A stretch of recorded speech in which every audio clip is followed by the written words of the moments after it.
Bonjour à toutes et bonjour à tous. Bienvenue pour cette première édition 2015 de Campus Mag Languedoc-Roussillon. Aujourd'hui, Campus Mag est à Perpignan, une très belle ville, bien connue pour son équipe de rugby l'USAP et pour les très jolies Perpignanaises. Campus Mag cette année se refait une beauté, de nouvelles rubriques, de nouvelles présentations. D'ailleurs, Joris. Bonjour Julien, bonjour à tous. Qu'est-ce que tu nous prépares aujourd'hui pour cette émission? Alors justement, question recherche, nous découvrirons la production de froid solaire, puis nous découvrirons Pew, le robot domestique. Un peu de sport puisqu'on est à l'USAP. Également, nous verrons qu'être étudiant et sportif de haut niveau, c'est possible. De l'orientation, de l'insertion pour les étudiants. Également, nous verrons les énergies renouvelables au cœur de la vie étudiante.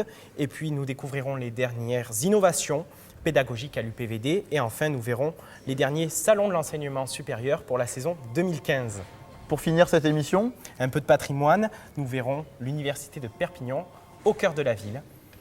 Et tu nous as préparé un petit quelque chose. Oui, un petit micro-trottoir avec les étudiants de la ville de Perpignan. D'ailleurs, j'y vais tout de suite.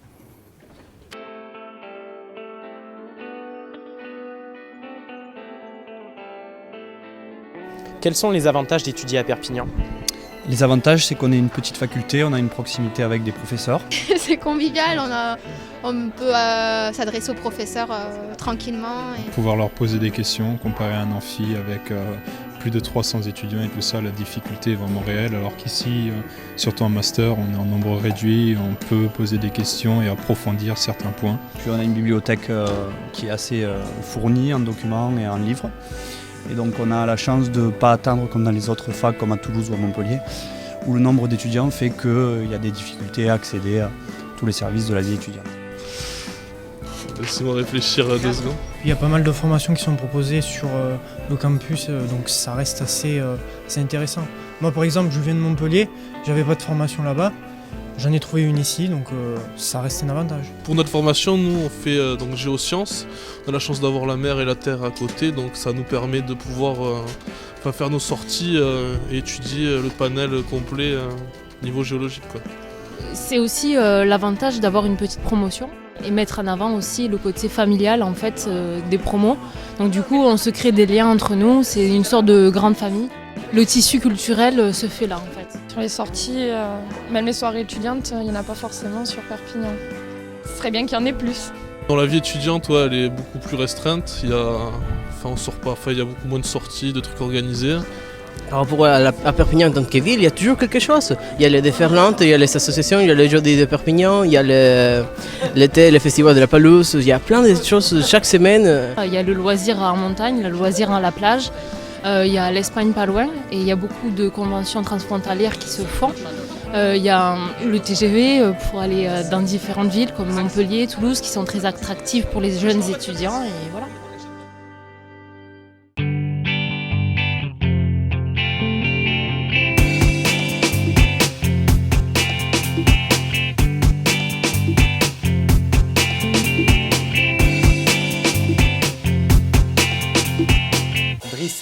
Bonjour, vous êtes responsable de l'équipe thermodynamique, énergétique et systèmes réactifs au laboratoire Promesse. Alors, la production de froid solaire, c'est quand même surprenant comme production. Pouvez-vous nous en dire plus ? Le principe est relativement simple. C'est un principe qui existe depuis les années 1850. La première machine frigorifique était une machine basée sur ce principe-là. On utilisait de la chaleur d'un côté pour produire du froid, bien avant donc l'avènement des compresseurs. On va utiliser une réaction chimique pour absorber un gaz. Et ce gaz, on va le pomper dans une enceinte où il y a un liquide. Et comme on fait baisser la pression dans cette enceinte, on va créer une évaporation. Et c'est l'évaporation qui va faire du froid. Dans des systèmes classiques, dans votre réfrigérateur par exemple, ce qui fait pomper le gaz de cet évaporateur, en fait, c'est votre compresseur. Ici, on ne va pas utiliser de compresseur, on ne va pas utiliser d'électricité, mais on va utiliser ce qu'on appelle un réacteur thermochimique dans lequel a lieu une réaction chimique qui va pomper ce gaz. Et la réaction va se faire tant que le réactif a quelque chose à pomper. Et une fois qu'il est complètement gavé de gaz réactif, c'est-à-dire qu'on a une certaine quantité bien fixée de réactif dans le réacteur, à ce moment-là, qu'est-ce qu'on fait ? On va lui apporter de la chaleur pour faire la réaction inverse, pour que le sel puisse redégorger son sel et donc redégazer son sel qui va aller alors se condenser dans un condenseur à température ambiante. Alors ces deux phases, l'une de production de froid où le réacteur absorbe le gaz de l'évaporateur, produit du froid, et puis suivi d'une deuxième phase de ce qu'on appelle de régénération grâce à de l'énergie thermique, vont se faire dans des temps différents. Par exemple, dans le cas de systèmes solaires, par exemple, de procédés de production de froid solaire, on va utiliser la journée, la chaleur solaire pour apporter de la chaleur au réacteur, qui va faire qu'on va créer une réaction de décomposition, c'est-à-dire que le sel va libérer le gaz, et le gaz va se libérer, il va se condenser, on va le stocker quelque part dans un réservoir de liquide. Et la nuit, par contre, là, on va faire notre production de froid. Et ce froid, on va le stocker soit sous forme de glace, ou soit sous forme dans ce qu'on appelle un matériau à changement de phase, qui peut être une paraffine ou quelque chose comme ça, pour être utilisé après tout au long de la journée à la demande. Avec 1 mètre carré de capteur, par exemple, face au soleil, on peut produire jusqu'à à peu près entre 7 et 10 kg de glace. Mais ici, là, vous êtes devant une installation de climatisation solaire, c'est le même principe, et cette installation permet actuellement de climatiser la salle de conférence de notre laboratoire, une salle de conférence qui fait à peu près 120-130 mètres carrés. Donc comment ça fonctionne? C'est la même chose. Le réacteur est chauffé par l'énergie solaire le jour, donc on fait la réaction de décomposition, le gaz est condensé ici et accumulé tout au long de la journée dans ce ballon réservoir. Une fois que tout le sel dans le réacteur a réagi, on fait la réaction inverse, c'est-à-dire qu'on va repomper le gaz en le faisant évaporer dans un évaporateur, il va produire du froid. Et le froid qui est produit est stocké dans cette cuve sous forme dans un matériau à changement de phase pour être redistribué tout au long de la journée, le jour suivant. Alors, pensez-vous que la productivité de froid solaire peut se démocratiser dans les années à venir? Alors, cela dépendra bien sûr de beaucoup de facteurs, notamment du prix de l'énergie. Dès que le prix de l'énergie va augmenter, et c'est ce qui sera le cas dans quelques années, je pense que ce procédé sera tout à fait viable. Mais avant d'en arriver là, je pense qu'il y a quand même d'autres niches qui peuvent être intéressantes pour exploiter ce procédé, notamment en Afrique, où on n'a pas la disponibilité de l'énergie se fait très rare. Donc on peut utiliser ce moyen pour produire de la glace, pour faire de la conservation des denrées à destination des populations locales. Alors nous sommes devant quoi à l'heure actuelle? Typiquement, vous êtes devant un prototype qui a été fabriqué, qui a été construit en partenariat avec la société Coldway. C'est un prototype de fabrication de glace solaire qui se fabrique dans ce compartiment-là la nuit. Et avec ce système-là, typiquement, on peut fabriquer jusqu'à 10 kg de glace par jour grâce à ces 2 mètres carrés de capteurs solaires. Est-ce que ce genre d'installation pourrait servir pour nos frigos de demain? Tout à fait. Il suffira de s'équiper de modules capteurs-réacteurs comme celui-ci, installés sur le toit de votre maison pour pouvoir faire un frigo solaire chez soi. Merci à vous.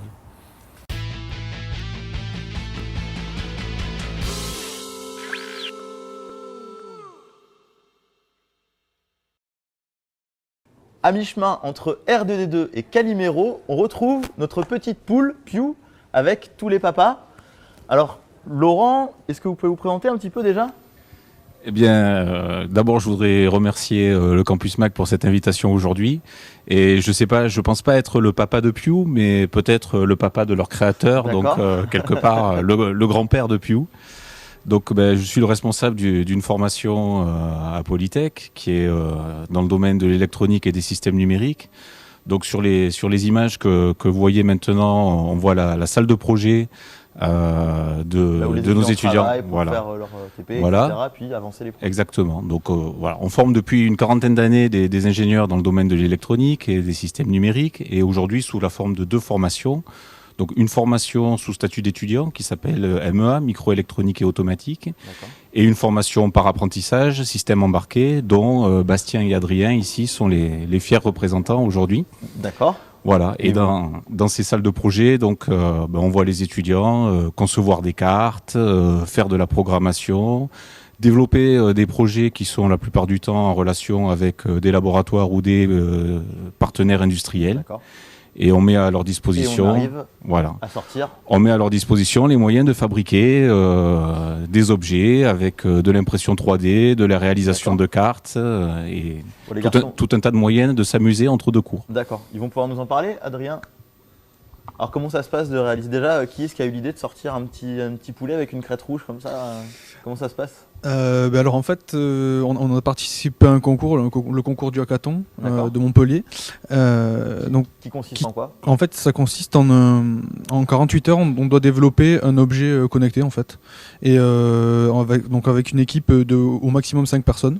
D'accord. Voilà. À la base, on était 3 élèves de Polytech. On a rencontré une autre personne qui est designer web, sur place, on a rencontré un designer web donc qui est Rado, qui est bulgare et qui est là que depuis 3 mois, donc il parle qu'anglais.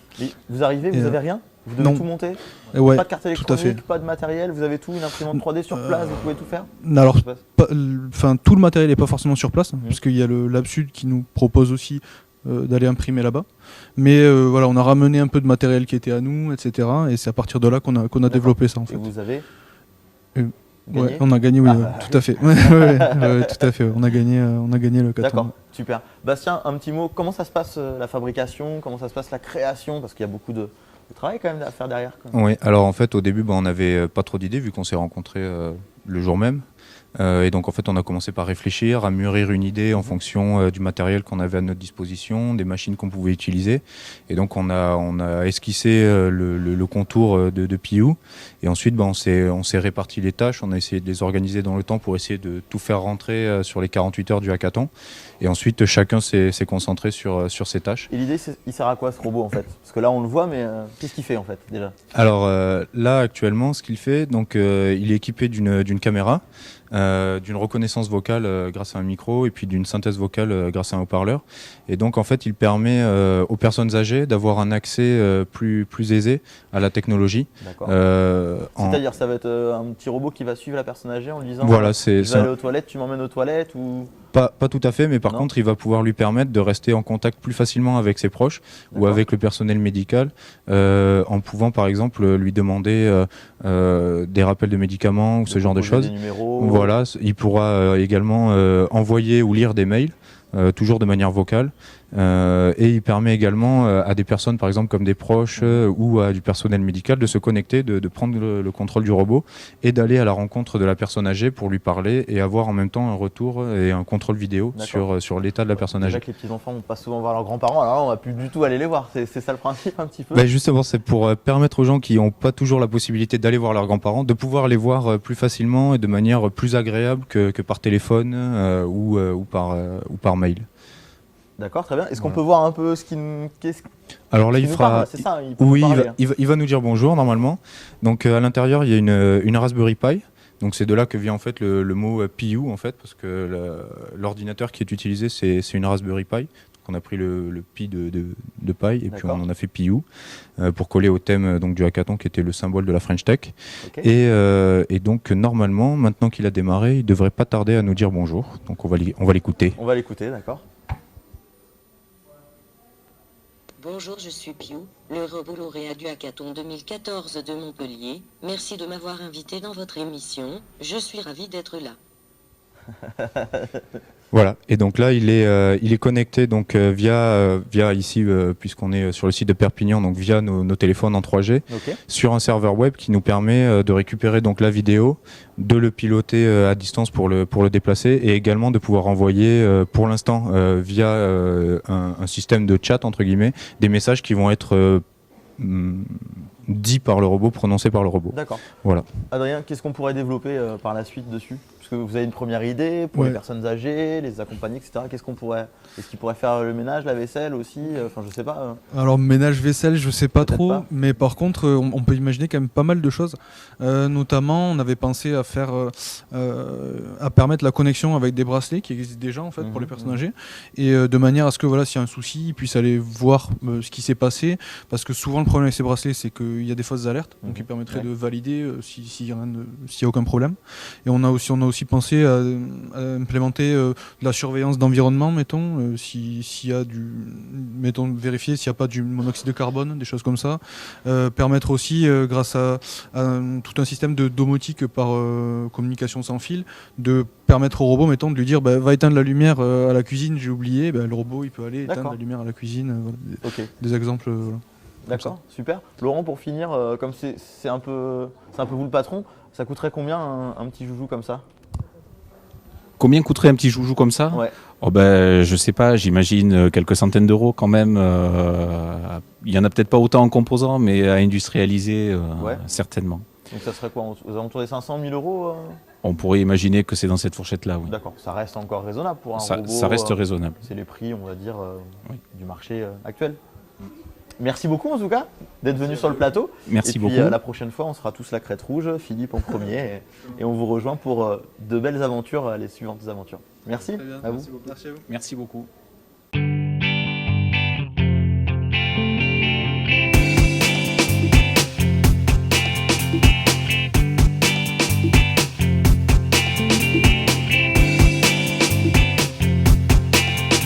On est maintenant dans la rubrique sport, on est sur le terrain universitaire de l'Université de Perpignan avec 3 sportifs de haut niveau. Est-ce que vous pouvez d'abord vous présenter, nous dire un petit peu qui vous êtes et où est-ce que vous en êtes un petit peu dans ce cursus? Bonjour à tous, moi je m'appelle Jean-Bernard Pujol, j'ai 22 ans et je joue à l'USAP à Perpignan depuis cette saison, je suis arrivé en juillet. Je viens de Toulouse à la base et voilà, et j'ai intégré l'université en licence 3 économie et gestion cette année, donc en juillet. C'est ma première année ici. Merci Jean-Bernard. Est-ce que tu peux passer le micro? Bonjour, moi je m'appelle Vendry Picot. Je suis à l'université depuis maintenant 3 ans. Je bénéficie du soutien de la fondation depuis cette année, à la rentrée. Je suis en master 1 droit public. Et voilà, et je joue à l'USAP aussi. D'accord, très bien. Bonjour, donc moi c'est Alan Brazo, donc je suis aussi joueur à l'USAP et je suis maintenant en 2e année de master géosciences marines et environnement aquatique, donc à l'université de Perpignan, et ça fait 5 ans que je fais mon cursus à l'université de Perpignan et 5 ans que je suis à l'USAP aussi. Ok, alors Alan, première question, la question qui se pose c'est comment on fait pour être sportif de haut niveau et en même temps suivre des études bien particulières? Ben, c'est vrai que l'emploi du temps est parfois chargé, même souvent, mais c'est vrai que l'université de Perpignan met en place des dispositifs comme la fondation UPVD qui permet aux sportifs de haut niveau d'être aidés, parrainés. Ils te financent, c'est ça? Voilà, ils te financent, c'est en fait comment ça se passe? chaque joueur a des parrains qui financent en fait les tuteurs qui permettent à l'étudiant en question de rattraper les cours. Donc en gros, quand je suis à l'entraînement, je rate des cours. J'ai un élève, enfin moi j'ai choisi un élève, ça peut être fait par des élèves ou par des enseignants. Donc moi en question c'est un élève qui me prend les cours et après dès que j'ai le temps, dès que j'ai une après-midi de libre, quelques moments, je le rencontre et on rattrape les cours auxquels j'ai pas pu assister. Très bien. Vendry, une petite question. Comment ça se passe l'organisation du temps? Parce que tu fais beaucoup de sport, tu as quand même beaucoup d'études, tu peux pas travailler à côté. Au niveau financement, comment tu arrives à t'en sortir, on va dire, dans tout ce temps universitaire? Comment tu organises ton temps? En fait, moi je suis pas. Ils sont en train les 2 joueurs qui sont à côté de moi s'entraînent avec l'équipe professionnelle. Pas moi, je m'entraîne avec le groupe Espoir. D'accord. Donc on a un entraînement bi-quotidien, donc matin et soir. Donc entre le matin et le soir, je vais à la fac, je vais aux cours que je peux suivre. Et je rattrape avec mon tuteur les cours que j'ai ratés dans la semaine ou le week-end, ça dépend des semaines. Ok. Et donc voilà. Et comment vous organisez en termes de temps de travail? Parce que ça fait quand même des grosses journées. À la fin, tu es fatigué. Tu arrives à réviser le soir quand même? Ou alors tu préfères regarder une petite série à la maison? J'ai quand même pas moi j'ai des cours qui sont pas. Enfin, j'ai pas une fréquence élevée de cours non plus. Donc ça me laisse du temps pour travailler. Et le soir, moi je me couche tôt. Donc sinon, moi je peux pas réviser le soir. D'accord. Alors Jean-Bernard, oui. Donc vous êtes apparemment dans l'équipe vraiment USAP. Comment ça se passe, comment ça s'organise? Puis en plus je suppose que ça doit bien marcher avec les filles. Quand tu dis je suis rugbyman à l'USAP à Perpignan, ça doit bien, non? Ouais, Alan, surtout Alan, il faut poser cette question parce qu'il a vraiment beaucoup de succès sur le campus, ouais, vraiment. Ça se passe, c'est vrai que c'est compliqué, on a pas mal d'entraînements, plus les week-ends qui sont pris, on a tout le week-end du samedi au dimanche qui est pris, donc c'est l'organisation. À force, depuis le lycée, les pôles espoirs, tout ça, on a réussi à acquérir une organisation et se donner des plages de travail et d'anticiper sur le boulot qu'on va avoir. Comment tu fais par rapport à un élève qui lui fait pas de sport? Parce que lui a tout le temps de réviser, il a tout le temps de faire la fête, etc. Et ouais, mais nous la fête on peut pas trop la faire. Le jeudi soir, nous c'est la 5e mi-temps pour on vous. s'entraîne le vendredi matin et le dimanche soir on rentre, le lundi il faut rattaquer les cours. Donc la fête elle est un peu entre parenthèses, à part en vacances. Mais c'est vraiment, pour ma part, c'est cet apprentissage de gérer le rugby et Et les cours, elle s'est faite au Pôle Espoir à Jolimont, enfin à Toulouse, moi, qui a commencé lorsque j'ai passé mon bac, puis après le BTS et maintenant à la fac. Et du coup, j'ai acquis. Donc c'est faisable, on peut le faire, il n'y a pas de problème, Ouais, on peut s'organiser. Si on est motivé et qu'on sait s'organiser, il n'y a pas de. Qu'est-ce que tu dirais à un jeune qui vient de finir le lycée en te disant vas-y, fais sport, études, fais le sportif de haut niveau, ça va t'aider. Comment? J'ai son bac. Non, mais, moi je dirais, ouais, le sport c'est. Enfin, ça nous apporte beaucoup. Déjà, en rugby, on est tout le temps ensemble, on rigole ensemble, on s'entraide aussi, parce que des fois on va moins bien, on vient de rater les examens, tout ça, c'est un peu plus dur.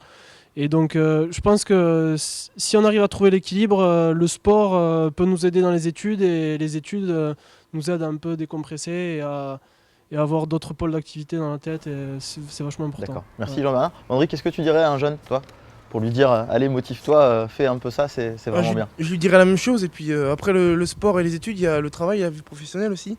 Et le fait d'avoir fait ça pendant des années, de devoir jongler un peu tous les jours, c'est peut-être plus facile aussi quand on a des responsabilités réelles après le sport et tout ça. D'accord. Voilà. Donc, il faut qu'ils viennent, Ouais. ça se fait, et c'est bien, c'est agréable de faire Oui, du puis sport en plus, toute la journée. c'est différent. Quand on parle avec les autres étudiants, on a quand même une chance aussi. Ouais. C'est une chance de vivre, c'est des émotions, c'est une façon différente de faire. C'est une façon différente, voilà, c'est une autre approche des études. D'accord, super. Alan? Ouais, ben, moi juste de nos jours, ben, c'est pas une excuse maintenant. Avant, on pouvait dire ben voilà, je suis sportif de haut niveau, je me consacre à 100% à mon sport. J'ai pas le temps pour faire les études. Maintenant, il y a des dispositifs, ben, comme je l'ai dit, la Fondation IPVD, qui sont mis en place justement pour qu'un sportif de haut niveau puisse construire son après-carrière. Et donc maintenant, c'est vrai qu'il n'y a pas d'excuse. Si l'étudiant est motivé, qu'il a envie de réussir sportivement et professionnellement, ben, il n'y a pas de souci, il est capable de le faire. Aujourd'hui, à la fac de Perpignan, il y a plus de 100 sportifs de haut niveau. Voilà, donc ça fait beaucoup de monde. Donc la fondation IPVD, elle est en train de se construire. Ça fait 4 ans qu'elle aide les sportifs. Aujourd'hui, elle aide un peu moins de 40 sportifs. Donc il reste encore du travail à faire. Mais c'est vrai que pour ces 40 sportifs, ben, c'est vraiment une chance. Et moi, enfin, je peux le dire, sans cette aide, j'aurais dû à un moment faire un choix entre rugby ou études.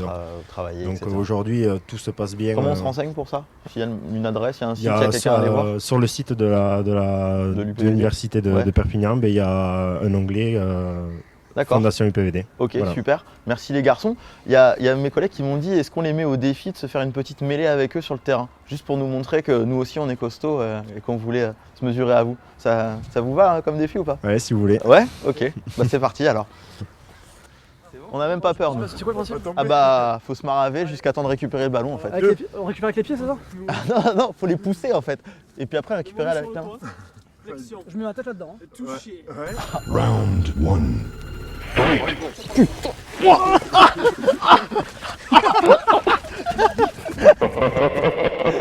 Superb. Flawless victory.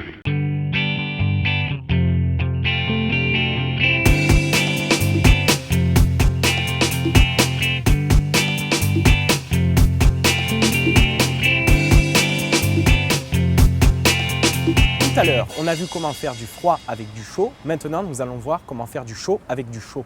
C'est ce que propose le DU de l'Université de Perpignan, alliant écologie et chantier école. Jean-Marie Manco, bonjour. Vous êtes responsable du chantier école au sein du diplôme universitaire technicien installation énergie renouvelable que propose l'Université de Perpignan. Pouvez-vous nous présenter cette formation?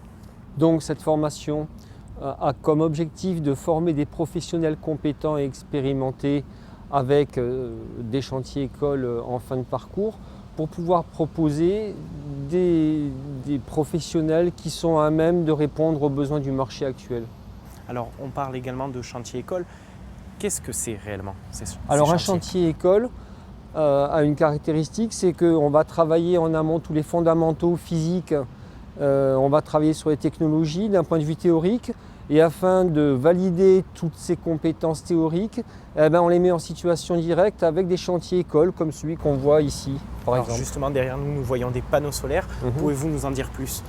Donc ces panneaux solaires ont été mis en place, il y en a 5, pour pouvoir chauffer l'eau destiné aux douches de la Maison des Sports à l'université avec une production quotidienne d'environ 1000 litres à 50 degrés, ce qui permet de faire des économies substantielles tout en faisant du développement rural et de l'écologie.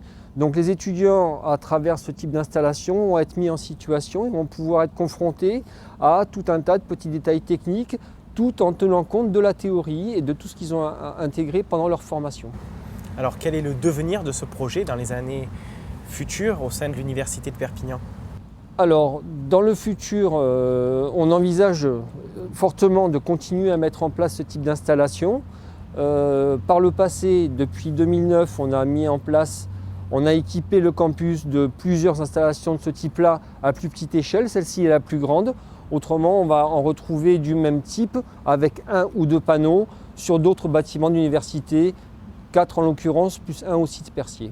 Alors, comment sont constituées ces installations concrètement? Ces installations sont constituées d'une manière très méthodique et on va de préférence essayer d'utiliser l'existant, le valoriser.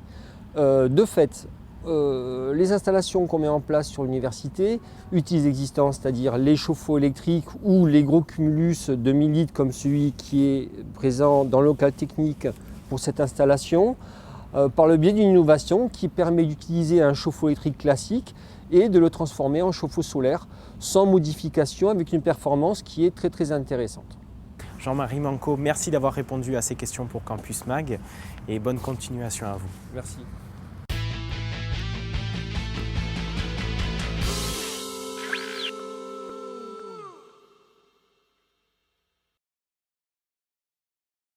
Donc on parle d'insertion et de formation et on parle aussi d'innovation pédagogique à l'UPVD. Bonjour, est-ce que vous pouvez un petit peu vous présenter, nous dire un petit peu qui vous êtes déjà dans un premier temps? Alors, Élodie Varenne, je suis enseignant-chercheur à l'Université de Perpignan, au département sciences et techniques des activités physiques et sportives à Font-Romeu. D'accord. Voilà, et j'enseigne la psychologie. C'est ça. Pas mal. Bonjour, je suis Anne Witschak, je suis enseignant-chercheur en chimie organique et vice-présidente Vie étudiante et culture. D'accord, pas à Font-Romeu, à l'Université de Perpignan. À l'Université de Perpignan.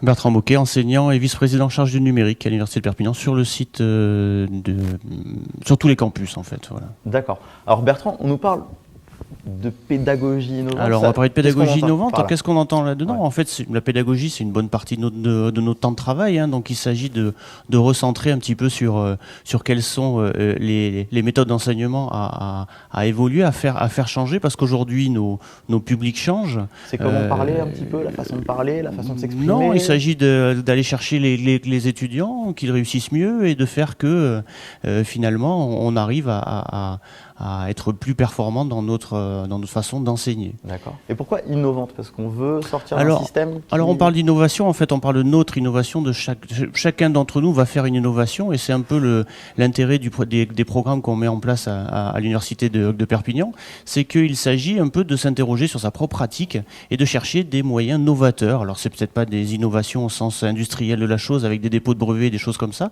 mais c'est que chacun d'entre nous innove dans sa partie de métier, dans la partie enseignement. D'accord, très bien.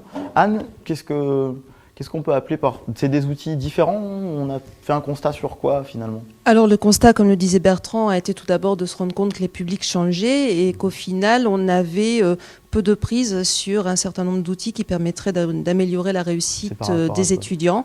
Donc on avait XY, les ordinateurs, oui, les tablettes, on va dire ça. Ouais. Et on avait tenté un certain nombre d'outils comme le tutorat qui a été fait par plein d'universités. Il faut se rendre à l'évidence que ce type d'outil a ses limites. Et donc à l'Université de Perpignan, nous avons plutôt opté pour revoir la pédagogie. Pour donner, alors avec quels outils? Déjà, de donner du temps aux enseignants pour réfléchir à leur méthode pédagogique. Et donc c'est pour ça que nous avons opté pour le CEPI, donc le contrat emploi enseignant pédagogie innovante, dans lequel qui consiste en fait à proposer à 10 enseignants ou enseignants-chercheurs d'avoir du temps pour réfléchir sur ces pédagogies innovantes, c'est-à-dire en gros leur enlever la moitié de leur service qui doit être fait obligatoirement pendant l'année, de leur mettre aussi à disposition un certain nombre d'interlocuteurs qui sont des spécialistes des pédagogies innovantes. Mais un chercheur, ça cherche déjà, on lui donne encore plus de temps pour chercher, du coup Non, ça... on lui donne plus de temps pour chercher à être meilleur dans sa pédagogie, ce qu'on n'a pas fait jusqu'à présent dans les universités. Donc ça, c'est une première. Et donc, on leur propose un certain nombre d'interlocuteurs qui sont des vrais spécialistes des pédagogies innovantes afin qu'ils puissent discuter avec ces interlocuteurs de manière extrêmement pratique pour changer leur pédagogie. D'accord. En plus, on a l'avantage d'avoir un groupe de 10 enseignants-chercheurs pluridisciplinaires et on mise vraiment beaucoup sur eux pour en fait essaimer être les parrains des futures promotions de ce qu'on a appelé les CEPistes, c'est-à-dire les titulaires justement de ce contrat enseignant pédagogie innovante. Très bien. Élodie, qu'est-ce qu'on entend par... Du coup, on vous laisse du temps pour réfléchir sur vous-même, finalement, comment ça se passe, comment on peut réfléchir sur ces pratiques tout seul. Est-ce qu'il y a des gens qui vous aident? Est-ce que vous prenez... Alors oui, effectivement, donc le contrat enseignant en pédagogie innovante, c'est une chance et une aubaine pour les enseignants-chercheurs, et notamment sur les enseignants que nous sommes, parce que c'est quand même notre cœur de métier, et ça nous permet d'avoir du temps pour être beaucoup plus créatifs et pour proposer des enseignements qui soient beaucoup plus attractifs pour les étudiants. Comment vous arrivez à innover sur vos pratiques déjà actuelles en fait? Alors on pourrait effectivement se filmer, tout à fait, ça pourrait être possible, mais je pense que déjà le retour des étudiants et l'implication des étudiants dans le déjà cours... un retour. Oui, tout à fait. Donc les étudiants, en fait, il faut leur proposer... Moi, je suis davantage dans la pédagogie de projet. Donc je travaille par exemple sur un cours sur les conduites à risque dans les sports de montagne, donc sur une approche psychosociologique. Et les étudiants, en fait, ils doivent construire des objets de prévention à destination, par exemple, des stations de ski ou des choses comme ça. Et donc, à l'aide de la vidéo, ils vont pouvoir scénariser les concepts qu'on aura vus en cours. Et moi, en fait, je fais un peu metteur en scène, c'est-à-dire que je les aide à scénariser leur reportage. Et puis, je scénarise aussi en cours, j'illustre beaucoup à l'aide de la vidéo les concepts qu'on voit ensemble. Vous dites que vous prenez les ressentis des étudiants. Qu'est-ce qu'ils ressentent sur les pratiques courantes, actuelles, l'enseignement, etc. Je pense qu'à l'heure actuelle, peut-être que ça manque, la manière dont on enseigne, elle manque un peu de sens. Elle n'est pas suffisamment peut-être dynamique. Et surtout, elle est peut-être en décalage avec le temps et avec les usages de cette génération. Actuelle, tout à fait. Anne, qu'est-ce qu'on pourrait avoir comme autre outil maintenant, les nouveaux outils? On se sert de quoi pour réinventer l'enseignement, on va dire? Alors, vous parlez d'outils, je pense que c'est le bon terme, c'est-à-dire que par exemple, le numérique ne va pas être vu comme un remède miracle, j'allais dire, à l'enseignement et à la pédagogie, mais plus comme un outil qui va venir en appui justement d'une réflexion de fond sur la façon de non plus distiller un savoir, mais en gros d'être plus un coach au niveau des étudiants et de les rendre beaucoup plus acteurs de leur formation. Et qu'ils voient vraiment le lien qui existe entre les compétences et les contenus de leurs enseignements et ce que ça va leur apporter dans une optique de vie professionnelle. Donc on a des outils, effectivement le numérique en est un très bon parce que ça nous permet de faire le lien avec une génération qui est née dans le numérique et qui vit avec, mais ça ne demeure qu'un outil et on ne peut pas, faire l'économie de la réflexion de fond qui consiste à se dire comment vais-je rendre l'étudiant acteur de sa formation, comment je vais arriver à l'intéresser à quelquefois des concepts extrêmement compliqués, comment je vais l'amener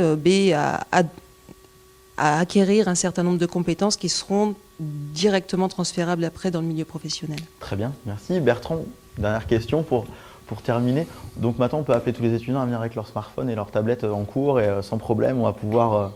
Alors ça existait avant le CEPI, tout ça, effectivement. Donc ce qui est vraiment nouveau, c'est la position de Platinium, de plateforme d'innovation pour l'université numérisée, puisque ce genre de projet permet justement à ce que nos étudiants sachent utiliser ces outils pour apprendre. C'est pas tout d'avoir un téléphone, un smartphone, d'avoir la chance d'avoir un téléphone et un smartphone, une tablette qui va lui permettre d'apprendre.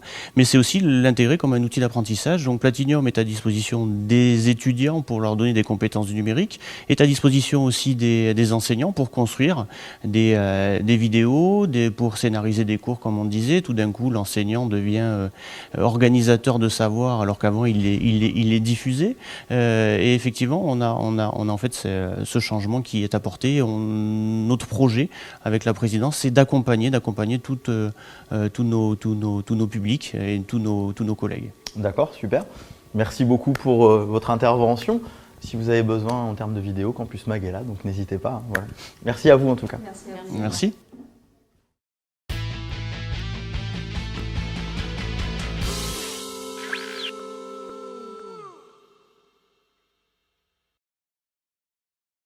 On arrive au salon de l'enseignement supérieur. On va regarder une vidéo concoctée par Joris en partenariat avec l'ONICEP.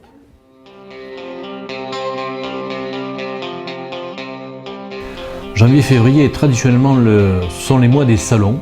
Nous en avons plusieurs importants dans l'académie, à Montpellier, à Nîmes, à Perpignan, à Alès. Donc c'est effectivement le moment des rendez-vous et des rencontres. Alors, ils ont lieu à cette période pour concerner deux catégories de lycéens, si je puis dire. Des élèves de première qui commencent au tournant de l'année à se projeter un peu dans leur année de terminale. Et donc là, il faut poser un petit peu les bases de ce qu'est l'organisation de l'enseignement supérieur. Et puis des élèves de terminale pour qui c'est différent. À partir du 20 janvier, il va y avoir déjà les premiers vœux à émettre dans la fameuse application admission post-bac. Et là, pour eux, c'est plutôt le temps de la finalisation des parcours. On trouve même des étudiants de L1, par exemple, qui cherchent éventuellement une nouvelle orientation à leur parcours d'études. Je suis déjà allé 2 fois à des salons étudiants. Une fois pendant ma terminale, pour un peu voir quelle formation il y avait. J'étais un peu flâneur, entre guillemets. Et puis après une deuxième fois, après avoir raté ma première année, justement une prépa maths, je voulais me réorienter. Et là, je suis retourné avec plus de précision, plus de détails. Et là, j'ai trouvé le stand de la fac de droit qui m'a donné quelques informations et qui m'a donné envie de m'inscrire et de continuer. Si on y va un peu sans savoir, comme ça a été mon cas, il y a tellement de stands, il y a les INSA, des écoles régionales, mais aussi des écoles nationales. Donc il y a tout ce qu'il faut. C'est l'objet de ce salon que de proposer aussi des conférences thématisées avec un programme annoncé à l'avance et on va chercher véritablement à quelque chose d'un peu plus approfondi sur une thématique donnée. Et enfin, il y a la possibilité d'avoir des entretiens individualisés avec des conseillers d'orientation psychologues qui sont là toute la durée du salon. Alors cette année, il y a vraiment beaucoup de nouveautés. D'abord, il y a un déménagement. Le salon avait lieu traditionnellement au Quorum à Montpellier et il se déplace au parc des expositions. Et nous aurons par exemple beaucoup plus de place pour les universités qui étaient vraiment très à l'étroit au niveau 0 du Quorum. Beaucoup plus de place aussi pour que d'autres espaces puissent s'exprimer. L'Académie de Montpellier par exemple a entièrement rénové son espace à l'occasion de ce déménagement et on insistera notamment sur la relation école-entreprise, sur l'international, sur le numérique aussi et sa place dans la formation au jour d'aujourd'hui. Une présence plus affirmée aussi dans un espace métier de partenaires comme la GFA PME, comme la campagne Beaux métiers du MEDEF, mais aussi des professions représentées. Et ça, c'est une inflexion que nous voudrions aussi travailler.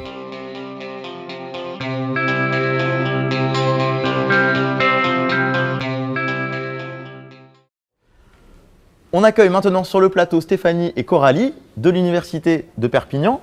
Bonjour, est-ce que vous pouvez vous présenter un petit peu, nous dire déjà qu'est-ce que vous faites ? Bonjour, donc je suis Stéphanie Martin et je suis responsable du bureau d'orientation à la DOSIP, qui est la direction de l'orientation des stages et de l'insertion professionnelle. D'accord. Ça sert à quoi à peu près ? Alors ça sert à beaucoup de choses, puisqu'en fait on accompagne les étudiants tout au long de leurs études, mais aussi à l'insertion professionnelle derrière. Donc après leur diplôme, à essayer de trouver un travail. Trouver du travail, des stages, etc. etc. Voilà, c'est ça. D'accord. Coralie ? Bonjour, alors Coralie Cantu, je suis étudiante en 3e année d'économie et gestion à l'Université de Perpignan. Et donc... D'accord. Et donc Coralie, vous allez participer apparemment au salon d'enseignement supérieur. Oui. L'objectif c'est quoi ? C'est d'orienter les étudiants, de leur dire un petit peu ce qui se passe à l'Université de Perpignan ? Leur présenter toutes les formations qui sont dispensées par l'université, surtout les aider à trouver la formation qui leur correspond le mieux, puisque souvent, que ce soit lycéens ou étudiants, ils sont un petit peu perdus. Donc on est là justement pour les orienter et vraiment leur trouver la bonne formation. Et comment vous avez réussi à trouver votre formation, vous ? Parce que c'est pas évident, on ne sait jamais ce qu'on veut faire en fait dans la vie. Alors, je suis allée à la DOSIP, justement. J'ai consulté une conseillère d'orientation psychologue. D'accord. Je voulais partir en mathématiques. Puis, lors de mon rendez-vous avec elle, je me suis aperçue que j'étais plutôt faite pour l'économie. Donc, je me suis plutôt orientée vers la branche économie.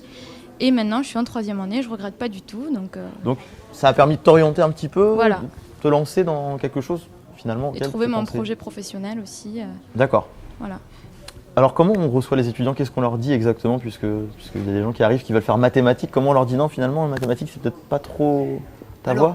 On leur dit pas non, c'est pas la voie. En fait, on essaye de savoir déjà pourquoi ils choisissent cette formation et surtout ce qu'ils aimeraient faire après par la suite, puisque c'est bien d'avoir des diplômes, mais il faut savoir aussi après pouvoir s'en servir derrière. Donc on essaye de construire avec eux vraiment un projet d'études et de réflexion, et ensuite après de voir quelle formation leur irait le mieux. Mais ne pas se contenter que des intitulés de diplôme, c'est aussi le contenu après, le programme qu'on peut avoir derrière. Comment on arrive à les orienter? Parce que quand les gens prennent rendez-vous, on a du temps. Au salon d'enseignement supérieur, c'est 2 minutes, c'est un peu comme du speed. Alors, ça peut être très rapide. Après, on est là toute la journée quand même sur les salons. Oui, c'est vrai. Ce qu'il faut faire, c'est surtout préparer en amont les salons, commencer, puisque maintenant sur Internet, ils ont quand même beaucoup d'informations, et commencer à regarder déjà des formations qui pourraient les intéresser pour ensuite aller voir, vraiment discuter avec les personnes qui sont sur les salons. Il y a des professionnels, il y a des étudiants aussi, et aller leur poser des questions. C'est vraiment la curiosité en fait qu'il faut avoir sur les salons. Vous allez avoir votre stand sur le salon? On aura un grand stand de l'université sur le salon. Et ce sera un plaisir, je pense, pour tout le monde de venir vous revoir sur le salon. Merci beaucoup. Merci à vous. Merci.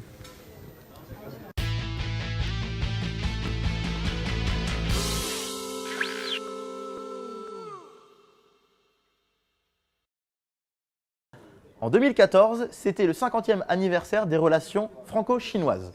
À cette occasion, l'université de Genmin s'est déplacée à l'université Paul Valéry en novembre. On va découvrir cette visite en images. Du 23 au 27 novembre 2014, une délégation chinoise conduite par Madame Jin Nuo, secrétaire générale du parti et présidente du conseil d'administration de l'université de Renmin, s'est déplacée à Bordeaux, à Paris, mais tout d'abord à Montpellier, où elle a été accueillie par l'université Paul Valéry. Nous recevons cette délégation qui est très importante au niveau politique, dans le cadre, premièrement, des relations franco-chinoises qui ont 50 ans cette année, mais aussi parce que c'est la première promotion d'étudiants chinois qui arrive en France. Voilà. Donc pour nous c'est important, d'autant plus que nous devons renouveler cette convention cette année. L'accueil de cette délégation s'inscrit dans le prolongement de la rencontre du 11 juillet 2013, au cours de laquelle une première délégation avait été chargée d'acter le Conseil des études et de la vie universitaire de l'Institut franco-chinois en accord avec l'université Paul Valéry. Rappelons que la vocation de l'Institut franco-chinois de l'université de Renmin est de développer la coopération pédagogique et la mobilité codiplômante entre les établissements partenaires. En matière de coopération internationale, de développer des actions structurantes. Donc l'Institut franco-chinois de l'université de Genmin, qui est l'université du peuple de Chine, rentre dans une nouvelle phase puisque les deux universités, Sorbonne et Paul Valéry Montpellier 3, ont accueilli leur première cohorte, leur première promotion d'étudiants en septembre dernier. Nous sommes en train aujourd'hui de faire un premier bilan avec la présidente du conseil d'administration de l'université et ses collaborateurs qui se sont déplacés spécialement en France pour faire cette observation. L'équipe française s'est renforcée très fortement à Suzhou, puis est-ce qu'aujourd'hui l'Institut franco-chinois est uniquement à Suzhou, à peu près une centaine de kilomètres de Shanghai. La journée du 24 novembre 2014 a aussi été l'occasion pour la promotion des étudiants chinois accueillis à l'université Paul Valéry d'échanger avec les représentants de l'université de Renmin et de s'exprimer ouvertement sur leur expérience étudiante à Montpellier.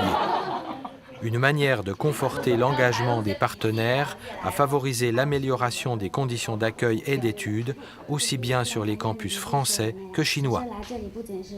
Cette équipe d'enseignement du français langue étrangère est une équipe qui est aujourd'hui constituée de façon solide, puisque c'est à l'Institut franco-chinois et à Genmine le plus grand centre de formation du français de toute la Chine.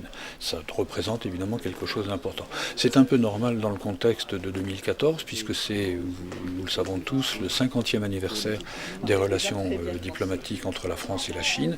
Ça a été l'occasion d'un certain nombre de manifestations scientifiques, culturelles, des forums, en particulier sur l'enseignement supérieur, puisque c'est notre objet, et ça prend vraiment une tournure importante.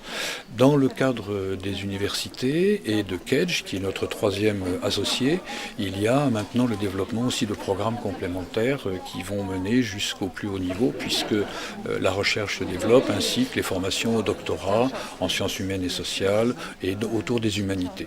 Lors de cette visite, nous aurons sans doute l'occasion de voir comment approfondir encore notre partenariat dans d'autres, peut-être dans d'autres disciplines ou dans d'autres types de coopération. Nous sommes aujourd'hui donc dans cette phase de développement très très fort, et la présence d'une délégation du niveau que nous avons aujourd'hui montre bien toute la considération qu'il y a dans ce programme qui est considéré comme unique par les deux gouvernements.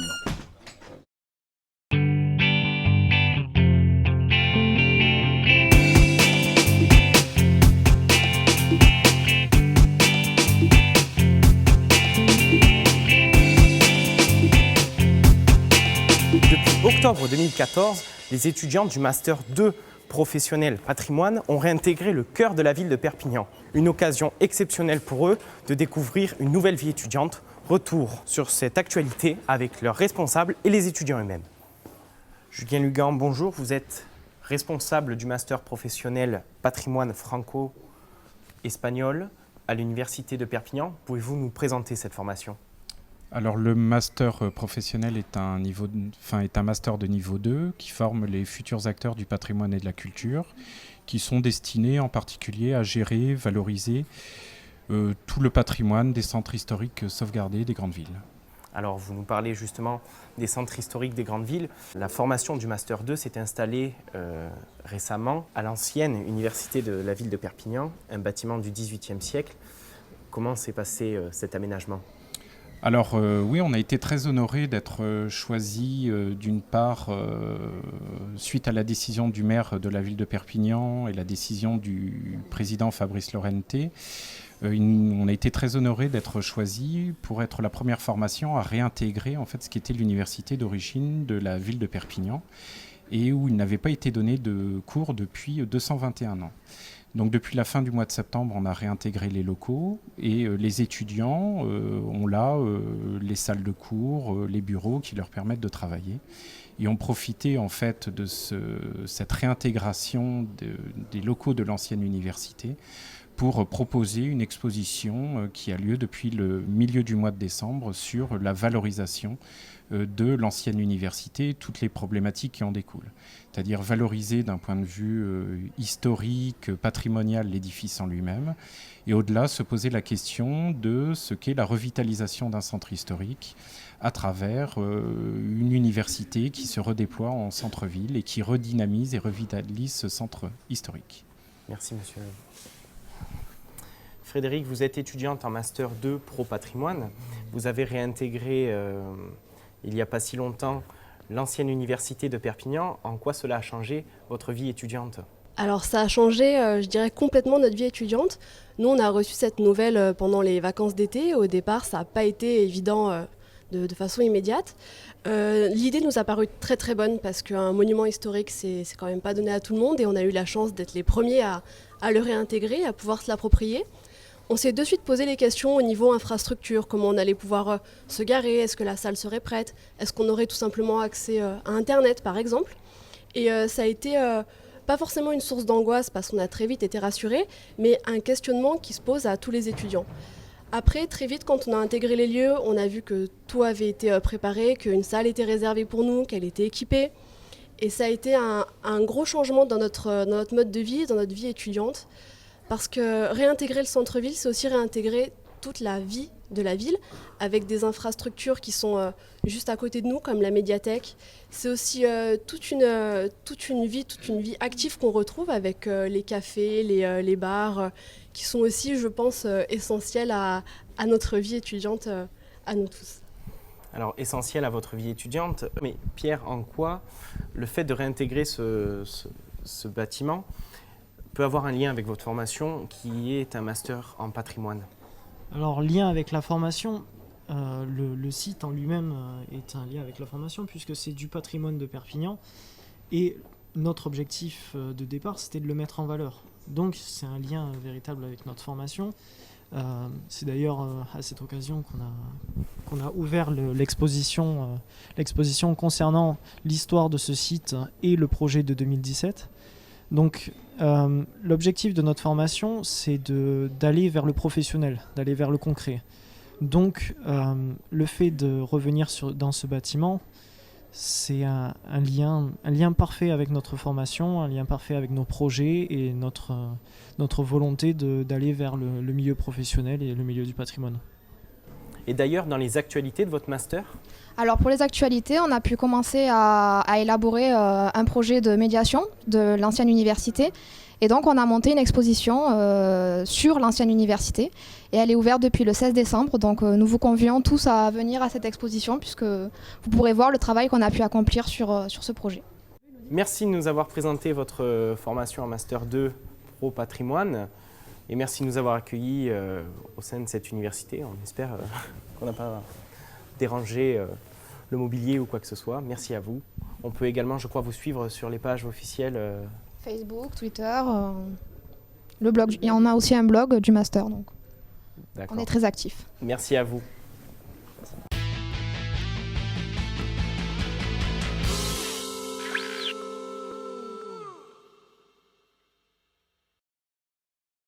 Merci d'avoir suivi cette émission aujourd'hui à l'Université de Perpignan. Joris, t'as passé une bonne journée? Une très bonne journée, Julien. Ouais, t'es monté sur les toits, oui. T'as un peu été... On a découvert comment faire du chaud avec du froid et faire du chaud, avec ce magnifique temps. C'est vrai qu'il a fait très beau à Perpignan, donc on a vu le solaire, on a vu un petit peu tout ce qu'on pouvait avoir sur Perpignan. On se refait une émission comme ça? Eh ben oui. Avec plaisir. Il n'y a pas de souci. On vous dit à bientôt. À bientôt les amis. Au revoir. Merci Joris.